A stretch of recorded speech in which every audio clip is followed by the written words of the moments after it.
战斗之城这个展览，其实是从2010年开始的一个计划。去年2024年在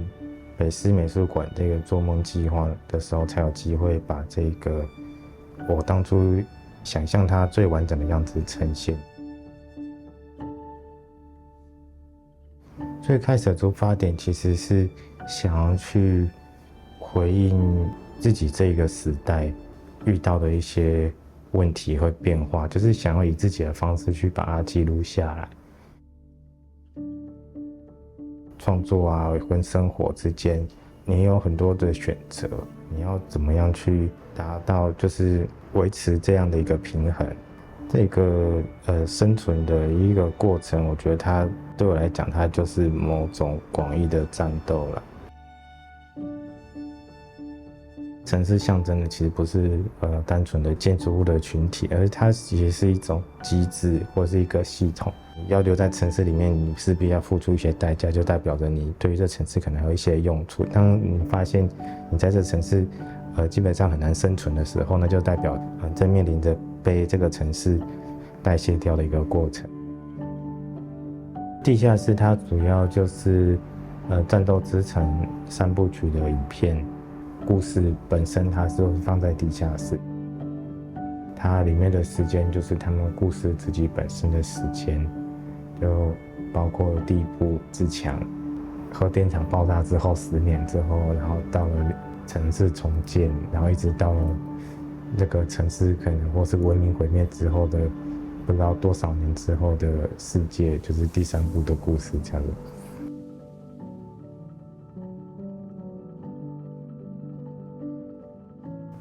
那到了2楼的时候，你就会看到的是一个故事的世界跟我们现实的世界的对照。大型城市的模型后面会有一些室内的场景，那些室内的场景它就是当初用来拍摄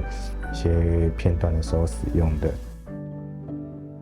在旁边的墙上会有108个故事里面出现的人偶。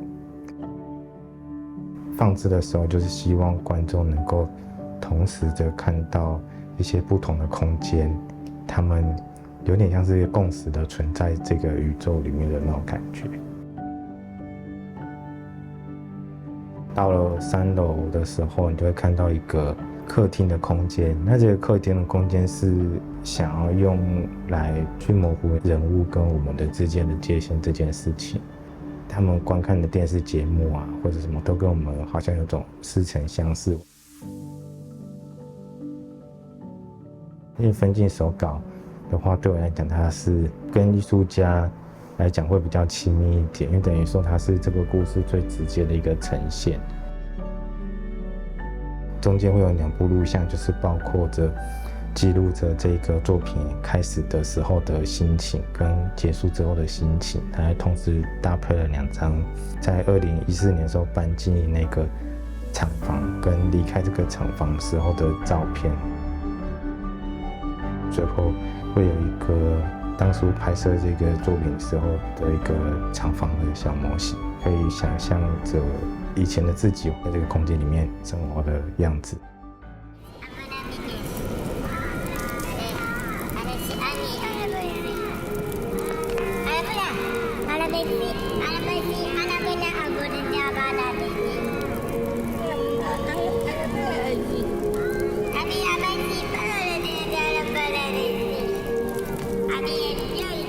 语言的话，在这里我会希望它是一个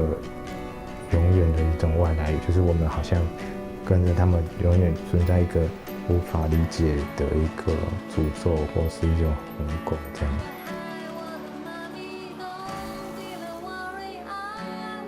我有点像是在想象一个艺术家的命运，或是作品的命运。这对我来讲，创作包含的不仅仅只是在做作品的这段时间，还包括着生命这件事情本身。